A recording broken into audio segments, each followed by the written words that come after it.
Moments with God, a time of reflection for every day.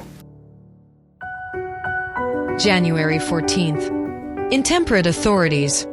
Ecclesiastes 10:16-17. Woe to thee, O land, when thy king is a child, and thy princes eat in the morning. Blessed art thou, O land, when thy king is the son of nobles, and thy princes eat in due season, for strength, and not for drunkenness. Seated around a table, a judge, a prosecutor, a lawyer, and some close friends were expecting a great meal. The lady at the restaurant had prepared something special for them, as they were all happy because they had managed to arrest a man accused of abusing a minor. However, as administrators of justice, they had sold themselves for a feast of food to favor an unjust cause.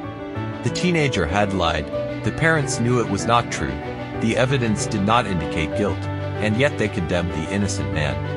With hatred and cunning, they achieved their goal, and now they were gathered to celebrate. How dull the minds of men may be who sell themselves for food and do wrong.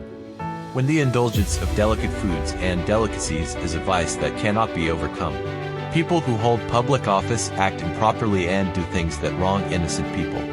How can one sell oneself for a feast of food? It seems impossible, yet it is repeated again and again. When people come together to eat and drink, they agree to things that they should not.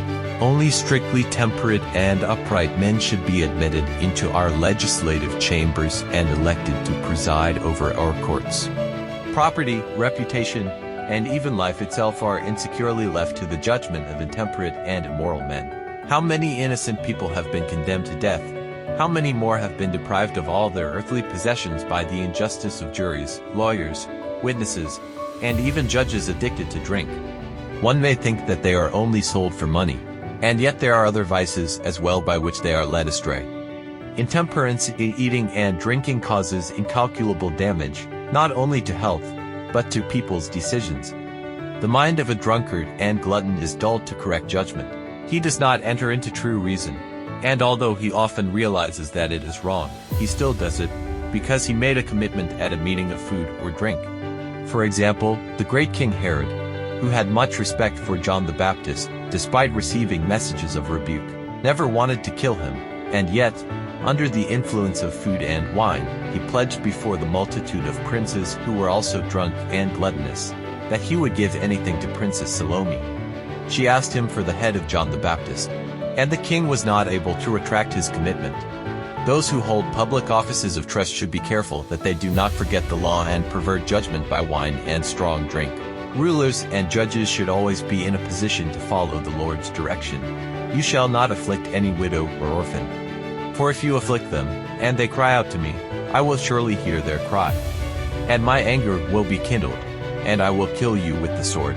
And your wives shall be widows, and your children fatherless. God sees everything that people do. He knows that we act wrongly, and in His word He says that no drunkard will enter the kingdom of heaven. People know that alcohol is bad. They know that they should not eat more than they should, but they do it in spite of it. This indicates that they are still slaves to their appetites.